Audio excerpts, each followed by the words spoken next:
সদৌ অসম সংখ্যালঘু ছাত্ৰ ইউনিয়ন চমুকৈ আমচুৰ আহ্বানত যি ৱাকাফ যি বিল আইনত পৰিণত হ'ল তাৰ পিছৰৰ পৰা আমি গণতান্ত্ৰিক হিচাপে প্ৰতিটো জিলাতে আমি আন্দোলনৰ কাৰ্যসূচী কৰি আছোঁ। ইতিমধ্যে শোণিতপুৰ জিলা সমিতিৰ অন্তৰ্গত আজি মিছামাৰী আঞ্চলিক সমিতিৰ উদ্যোগত এই গণতান্ত্ৰিক হিচাপে আমি মুখত কলা কাপোৰ বান্ধি মৌন প্ৰতিবাদ জনাইছোঁ। আৰু এই প্ৰতিবাদৰ জৰিয়তে অসম চৰকাৰক ভাৰত চৰকাৰক আমি জনাই দিব বিচাৰিছোঁ, এই আইন বাতিল নোহোৱালৈকে আমচুৰ উদ্যোগত আমচুৰ আহ্বানত ৰাইজৰ সহযোগত আমাৰ আন্দোলন চলি থাকিব।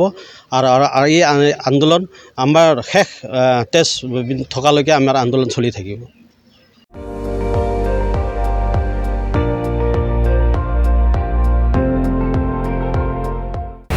আপুনি চাই আছে ND24, সৰ্বশ্ৰেষ্ঠ নহয় সৰ্বোত্তমৰ দৌৰত।